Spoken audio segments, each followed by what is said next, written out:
Germany Deutsche Welle বা ডিডব্লিউর অন্বেষণে আপনাদের সবাইকে স্বাগত। বিজ্ঞান ও লাইফস্টাইল বিষয়ক এই অনুষ্ঠানে আজও তুলে ধরা হবে মজার সব তথ্য, দারুণ সব আবিষ্কার। আজ থাকছে কেনিয়ায় জ্বালানি সংকটের বিকল্প ইলেকট্রিক বাইক, সমুদ্রের আগ্রাসী প্রজাতি রুখতে অভিনব উপায়, আর জানবো কোলাজেন পাউডার কতটা কার্যকর।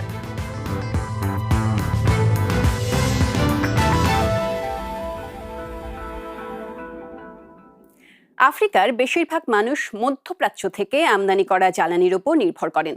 বছরের পর বছর এভাবেই চলে আসছে, কিন্তু জ্বালানির সংকট তৈরি হলেই থেমে যায় পরিবহন, টান পড়ে জীবিকায়।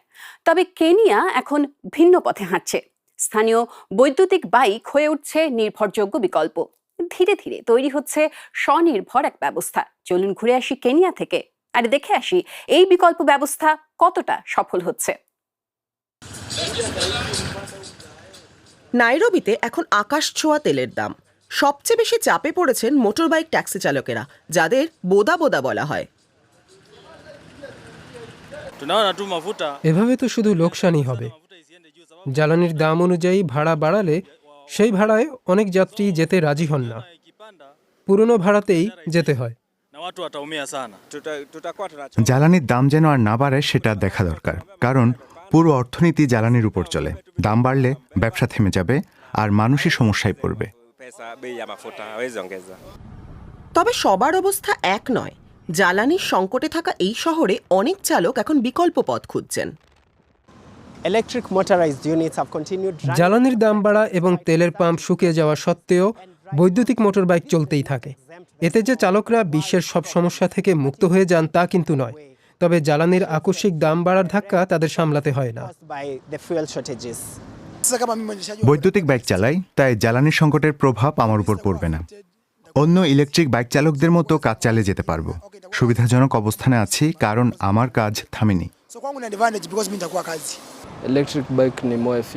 পেট্রোল বাইকের তুলনায় বৈদ্যুতিক বাইকে খরচ কম, তেলের দাম বাড়ছে। যদি তুলনা করে দেখেন ব্যাটারিতে কতটা পথ যাওয়া যায় আর সেই দূরত্বে পেট্রোলের খরচ কতটা, তাহলে দেখবেন ব্যাটারি এখনো জ্বালানির দামের চেয়ে সস্তা। যা এক সময় পরীক্ষা হিসেবে শুরু হয়েছিল, সেটাই এখন প্রতিদিনের যাতায়াতের মাধ্যম হয়ে উঠছে। রক্ষণাবেক্ষণ সহজ, খরচও কম, তাই দ্রুত বাড়ছে এর ব্যবহার। গত বছর এর বাজার বেড়ে দ্বিগুণেরও বেশি হয়েছে। 2025 সালে কেনিয়ার নতুন নিবন্ধিত মোটরবাইকের 15%-রও বেশি ছিল বৈদ্যুতিক। আর এই পরিবর্তনের পেছনে আছে স্থানীয় উদ্যোগ।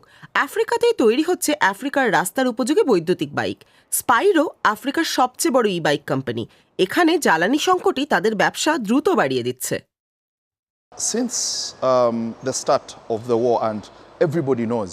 আমরা সবাই জানি যুদ্ধ মানবজাতির জন্য ভালো কিছু নয়। যুদ্ধ শুরু হওয়ার পর থেকেই অনেক বেশি মানুষ এই বাইকের খোঁজ খবর নিতে শুরু করেছেন। আরও বেশি মানুষ এখন বৈদ্যুতিক বাইক কিনতে চাইছেন। এই পরিস্থিতিতে আমাদের বিক্রি প্রায় 40% পর্যন্ত বাড়তে পারে বলে মনে হচ্ছে। নাইরোবির রাস্তায় নীরবে বদলে যাচ্ছে অনেক কিছু। চার্জিং নেটওয়ার্ক বাড়ছে, তবে যথেষ্ট দ্রুত বাড়ছে না। বৈদ্যুতিক বাইকের প্রাথমিক খরচও বেশি, আরও বিনিয়োগ দরকার। তবে নাইরোবির অনেক বোদা বোদা চালকের কাছে একটা বিষয় স্পষ্ট: ভবিষ্যৎ বৈদ্যুতিক, আর সেই যাত্রা সবে শুরু হচ্ছে। প্রোস্টেট পুরুষ দেহের ছোট্ট কিন্তু অত্যন্ত গুরুত্বপূর্ণ এক অঙ্গ। এটি খুব সংবেদনশীল একটা অঙ্গ। এতে রয়েছে অনেক স্নায়ুপ্রান্ত। প্রস্রাব থেকে প্রজনন দুই ক্ষেত্রেই এর বড় ভূমিকা রয়েছে। কিন্তু বয়স বাড়ার সঙ্গে সঙ্গে এই অঙ্গেই দেখা দিতে পারে নানা সমস্যা। দুর্ভাগ্যবশত এখানে আক্রমণাত্মক টিউমার খুব সহজে হয়। ফুসফুসের ক্যান্সারের পর প্রস্টেট ক্যান্সার বিশ্বজুড়ে পুরুষদের মধ্যে দ্বিতীয় সর্বাধিক প্রচলিত ক্যান্সার। রোমে ঢাকা এক প্রাণী নাকি ঠোঁটওয়ালা? কখনো কখনো প্রকৃতি সিদ্ধান্ত নিয়ে উঠতে পারে না। এভাবে উদ্ভব হয়েছিল প্লাটিপাসের। আর মানবদেহ বিবর্তনের সাথে সাথে শরীরের বিষাক্ত পদার্থ বার করার পথ দরকার ছিল। প্রজননের আলাদা অঙ্গেরও প্রয়োজন ছিল। তাহলে এদের একসাথে মিলিয়ে দিলেই হয়। প্রকৃতির আবার এক অভিনব সমাধান। পুরুষদের শরীরে তৈরি হলো বিশেষ অঙ্গ প্রোস্টেট। প্রায় একটা পিং পং বলের সমান, আছে 3টে প্রবেশপথ ও একটা নির্গমন পথ। এর ঠিক উপরেই রয়েছে মূত্রাশয়, যা কিডনি দ্বারা উৎপাদিত মূত্র সংগ্রহ করে। প্রোস্টেট একটা নিয়ন্ত্রণ কক্ষের মতো কাজ করে। যৌন উত্তেজনার সময় ফুলে ওঠে এবং স্ফিংটারের সঙ্গে মিলে মূত্রনালীতে প্রস্রাবের প্রবাহ বন্ধ করে দেয়। তখন মূত্র আর মূত্রনালীতে প্রবেশ করে না, বীর্য বের হওয়ার পথ সম্পূর্ণ খুলে যায়। শুক্রাণু এবং বীর্যের প্রায় 5% উৎপাদন করে অন্ডকোষ বা টেস্টিক্যালস। তবে সেমিনাল ভেসিকল বীর্যের বেশিরভাগ তরল সরবরাহ করে। প্রোস্টেটও প্রায় 20% তরল যোগ করে। এই তরল জরায়ুর আম্লিক পরিবেশ থেকে শুক্রাণুকে রক্ষা করে। যাত্রাপথের জন্য এই তরলে পুষ্টি থাকে জিঙ্ক, যা মূত্রনালীর ব্যাকটেরিয়া ধ্বংসে সাহায্য করে। প্রোস্টেট নিজেই খুব সংবেদনশীল একটা অঙ্গ। এতে রয়েছে অনেক স্নায়ু প্রান্ত। দুর্ভাগ্যবশত এখানে আক্রমণাত্মক টিউমারও সহজে হতে পারে এবং ফুসফুসের ক্যান্সারের পর প্রোস্টেট ক্যান্সার বিশ্বজুড়ে পুরুষদের মধ্যে দ্বিতীয় সর্বাধিক প্রচলিত ক্যান্সার। তবে যত তাড়াতাড়ি ধরা পড়ে সুস্থ হওয়ার সম্ভাবনাও তত বেশি থাকে। মধ্য বয়সে প্রায় 50 পার হওয়ার পর প্রোস্টেট গ্রন্থির আরেকটা আকস্মিক বৃদ্ধি ঘটতে পারে। এটার কারণ হরমোনের পরিবর্তন। এর ফলে কখনো কখনো প্রস্রাবে সমস্যা হতে পারে। কেন? কারণ বর্ধিত প্রোস্টেট গ্রন্থি মূত্রাশয় এবং স্ফিংটার পেশির উপর চাপ সৃষ্টি করে। নারীদের শরীরেও প্রকৃতি একই ধরনের একটা অঙ্গ তৈরি করেছে। তাদের মূত্রনালী এবং যোনিপথ আলাদাভাবে বিস্তৃত হলেও শরীরে থাকে প্যারা ইউরেথ্রাল গ্রন্থি। এগুলো প্রোস্টেটের তুলনায় অনেক ছোট, তবে এগুলো ব্যাকটেরিয়া প্রতিরোধী তরল তৈরি করে। কারণ সমস্যা যাই হোক না কেন, প্রকৃতি ঠিকই একটা অভিনব সমাধান বের করে নেয়।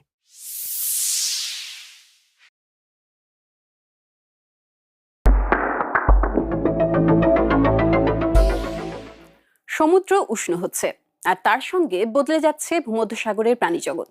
গ্রিসের জেলেদের জালে এখন বেশি বেশি ধরা পড়ছে লাল লায়নফিশ।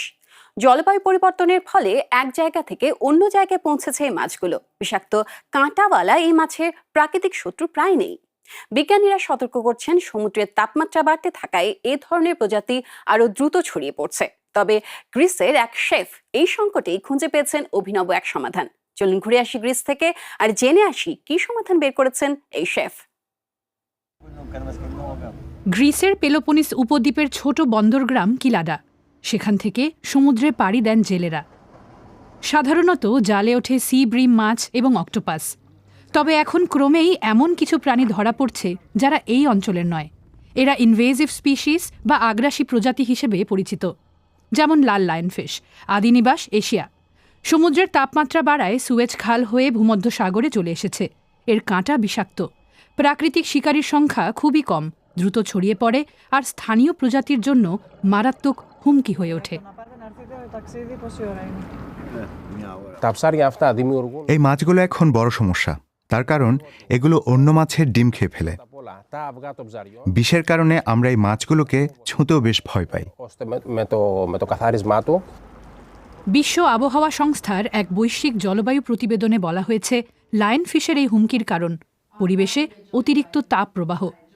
এই প্রতিবেদনের একজন লেখক সমুদ্রবিজ্ঞানী কারিনা ফন শুকমান। মূল বার্তাটা কি? জলবায়ু পরিবর্তন চলছেই এবং তারও তীব্র হচ্ছে। এমনকি সমুদ্রের উষ্ণতা বাড়ছে, পাশাপাশি সমুদ্রপৃষ্ঠের উচ্চতাও আরও দ্রুত গতিতে বাড়ছে। যেমন এখন রেকর্ড পরিমাণ বরফ গলছে, সেই কারণেই বাড়ছে সমুদ্রপৃষ্ঠের উচ্চতা।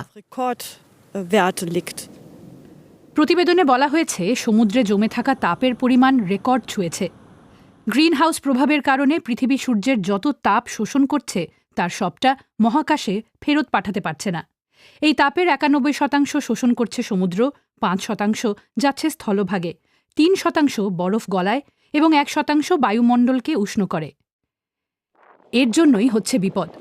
মোজাম্বিকে আঘাত হানা ঘূর্ণিঝড়ের মতো ক্রান্তীয় ঝড়গুলো আরও শক্তিশালী হয়ে উঠছে। উষ্ণ জল ঝড়কে তীব্র করে তুলছে। এই প্রতিবেদনের সঙ্গে সতর্কবার্তাও থাকা উচিত। জলবায়ুর বিশৃঙ্খলতা বাড়ছে দ্রুত। এখন আর দেরি করা মানেই বিপদ। এখন আমাদের এগোতে হবে বিজ্ঞান, স্বাভাবিক বুদ্ধি আর পদক্ষেপ নেওয়ার সাহস নিয়ে। গ্রিসে একজন শেফ ইতিমধ্যেই সাহায্য করার চেষ্টা করছেন। এলিয়াস কিয়াজোলি লায়ন ফিশের বিরুদ্ধে যুদ্ধ ঘোষণা করেছেন এদের এক সুস্বাদু খাবারে পরিণত করে। এই মাছ খাওয়া নিরাপদ, কারণ বিষ থাকে শুধু কাঁটায়। লায়নফিশ মেনুতে রেখে প্রকৃতিকে সাহায্য করছি বলে মনে করি, নিজেকেও সাহায্য করছি, কারণ মানুষ এটা খুব পছন্দ করছেন আর স্বাদও দারুণ। আসলে আমাদের লায়নফিশ খাওয়া উচিত, কারণ এদের শিকার করার মতো প্রাণী প্রায় নেই বললে চলে। তাই সবারই লাভ, আমাদের পেটেরও। এই ধরনের উদ্যোগ গ্রিসের উপকূলে লায়ন ফিশের সংখ্যা কমাতে সাহায্য করতে পারে। তবে সমুদ্রের তাপমাত্রা যতদিন বাড়তেই থাকবে, আগ্রাসী প্রজাতির বিস্তারও ততদিন চলবে।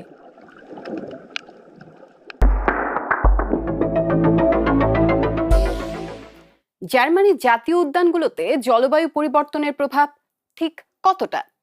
কোন প্রাণী টিকে থাকছে, কোনগুলো হারিয়ে যাচ্ছে? এই উত্তর খুঁজতে হাজার হাজার ছবি, শব্দ ও তথ্য বিশ্লেষণ করছেন গবেষকেরা।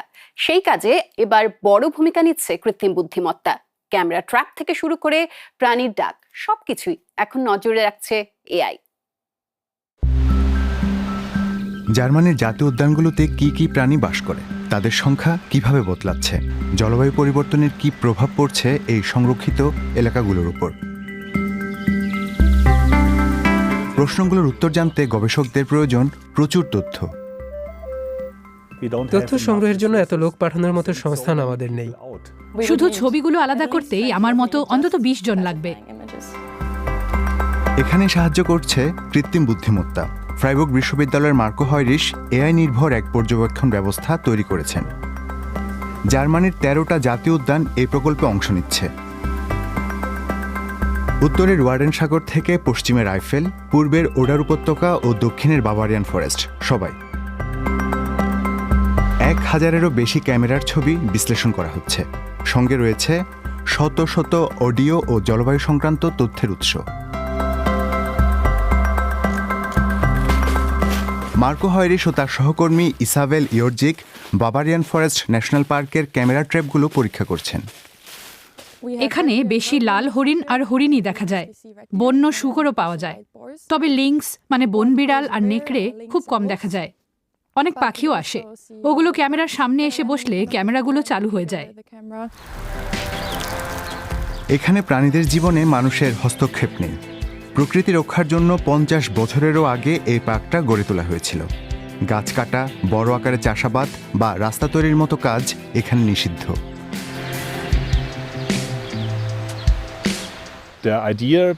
এই তথ্য সংগ্রহের উদ্দেশ্য শুধু তালিকা তৈরি নয়, দীর্ঘমেয়াদী পর্যবেক্ষণও করতে চাই।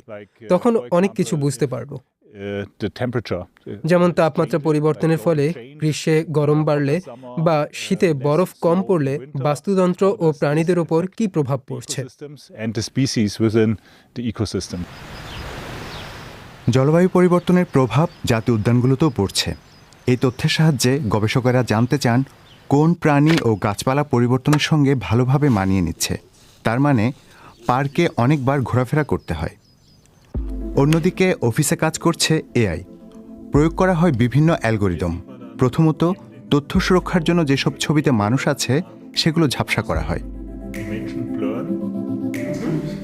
একটা প্রোগ্রাম প্রাণীর প্রজাতি শনাক্ত করে, অন্যগুলো বয়স ও লিঙ্গ নির্ধারণ করে। তবে এআই এর কাজ যাচাই করার দায়িত্ব মানুষের। প্রযুক্তিটা এখনও নিখুঁত নয়। কখনো কখনো এআই ছবিতে থাকা প্রাণী দেখতে পায় না, তখন মানুষকেই খুঁজে বার করতে হয়। তার উপর কিছু বিরল প্রজাতির প্রাণীর পর্যাপ্ত ছবি নেই, তাই এআইকে ঠিক করে প্রশিক্ষণ দেওয়া যায় না এবং সেসব প্রাণীকে এআই শনাক্ত করতে পারে না। তবু এই প্রযুক্তি বড় একটা কাজের চাপ সামলে দেয়। আমার কাজটা খুব আলাদা হতো। বিশ্লেষণ আর ব্যবস্থাপনার বদলে আমাকে ঘন্টার পর ঘন্টা এখানে বসে শুধু ছবি আলাদা করতে হতো। প্রকল্পটির অংশ হিসেবে নতুন শব্দ বিশ্লেষণ পদ্ধতি পরীক্ষা করা হচ্ছে। একটা শব্দ পর্যবেক্ষণ পদ্ধতি আছে যা ডিজিটাল মাইক্রোফোন দিয়ে প্রাণীদের ডাক ও শব্দ রেকর্ড করে। মানুষের কানে শোনা যায় না এমন শব্দও ধরতে পারে, ফলে শুধু শব্দ শুনে প্রাণী শনাক্ত করা যায়। গবেষকদের আশা, ভবিষ্যতে জাতীয় উদ্যান প্রকল্পের এই তথ্য প্রাণীদের আচরণ ও পরিবেশের দীর্ঘমেয়াদী পরিবর্তন বুঝতে সাহায্য করবে। এক্ষেত্রে এআই এর একটি গুরুত্বপূর্ণ ভূমিকা থাকবে, কিন্তু বিশ্বজুড়ে ব্যবহার করতে হলে এগুলোকে আঞ্চলিক পরিস্থিতির সঙ্গে খাপ খাইয়ে নিতে হবে।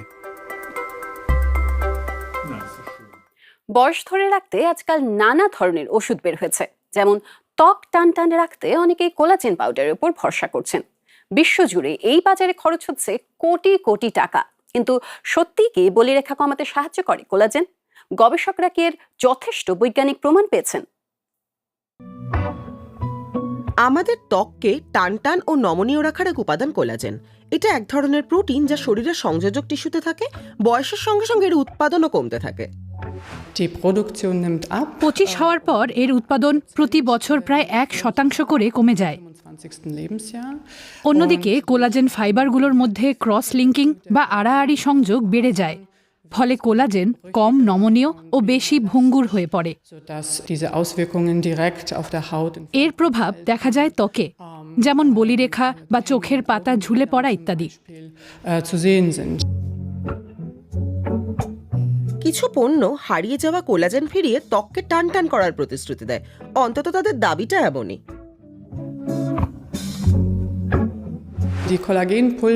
কোলাজেন পাউডার খেলে সেটা প্রথমে পরিপাক তন্ত্রের মধ্যে দিয়ে যায়, যেখানে ভেঙে অ্যামিনো অ্যাসিডে পরিণত হয়। তবে অ্যামিনো অ্যাসিড শরীরের নানা কাজে ব্যবহৃত হতে পারে, তাই এগুলো ঠিক কোথায় গিয়ে পৌঁছাবে তা নিশ্চিতভাবে বলা যায় না। ফলে কোলাজেন পাউডার খেলে সেটা সত্যিই ত্বকের নমনীয়তা বাড়াতে কাজে লাগবে কিনা তা আমরা জানি না। তবু কিছু নির্মাতা এই নিয়ে বড় বড় দাবি করেন, কিন্তু এসব দাবির বেশিরভাগই বৈজ্ঞানিকভাবে প্রমাণিত নয়, অথবা অন্তত স্বাধীনভাবে যাচাই করা হয়নি। আমরা নির্মাতাদের কাছে কার্যকারিতার প্রমাণ চেয়েছিলাম, অর্থাৎ বৈজ্ঞানিক গবেষণা, কিন্তু গবেষণাগুলোতে বিভিন্ন ত্রুটি ছিল, অথবা অংশগ্রহণকারীর সংখ্যা ছিল খুবই কম। তাই কোনো প্রমাণ নেই যে এই ধরনের ডায়েটারি সাপ্লিমেন্টগুলো ব্যবহার করলে দৃশ্যমান উপকার পাওয়া যাবে। এমনকি সাম্প্রতিক মেটা স্টাডিগুলোতে, মানে যেখানে একাধিক গবেষণার তথ্য একসঙ্গে বিশ্লেষণ করা হয়, সেখানেও কোলাজেন গ্রহণ ও ত্বকের বার্ধক্যের সরাসরি সম্পর্ক পাওয়া যায়নি। বিষয়টা বিস্ময়কর, কারণ এটা লক্ষ লক্ষ বিলিয়ন ডলারের বাজার। বিশ্বজুড়ে এই পণ্যগুলোর পেছনে মানুষ বছরে প্রায় $5 বিলিয়ন খরচ করেন, কিন্তু কেন? লোকে যখন মনে করে বয়স বেড়ে যাচ্ছে, আগের মতো আকর্ষণীয় দেখাচ্ছে না, তখন এগুলো ব্যবহার করে। তারা ভাবেন টাকা ফেললেই সমাধান মিলবে। এগুলো খুব দামি, কোনো লাভও হবে না। ক্রেতাদের মাথায় রাখা উচিত এই পণ্যগুলোর দাম বেশ অনেকটা।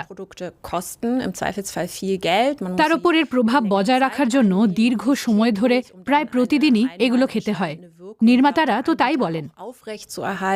এর বদলে জীবনযাত্রায় পরিবর্তন আনলে কম খরচে একই বা আরো ভালো ফল পেতে পারেন। অর্থাৎ বিজ্ঞান স্পষ্ট বলছে, স্বাস্থ্যকর জীবনযাপন সত্যিই ত্বকের জন্য উপকারী। দর্শক, প্রতিবেদনটি নিশ্চয়ই আপনাদের ভালো লেগেছে। অন্বেষণ সম্পর্কে আরো জানতে চলে আসুন আমাদের ওয়েবসাইটে, ঠিকানা dw.com/bengali। প্রিয় দর্শক, হাতে আর বেশি সময় নেই, তাই অন্বেষণ আজ এখানেই শেষ করছি। আগামী সপ্তাহে আবারও দেখা হবে। অনুষ্ঠানটি কেমন লাগলো, কোন কোন বিষয় ভালো লাগলো অবশ্যই জানাবেন। আর মনে রাখবেন, অন্বেষণের পাশাপাশি আমরা আছি ওয়েবসাইট, ফেসবুক এবং ইউটিউবে। এতক্ষণ আমাদের সঙ্গে থাকার জন্য আপনাদের অনেক অনেক ধন্যবাদ।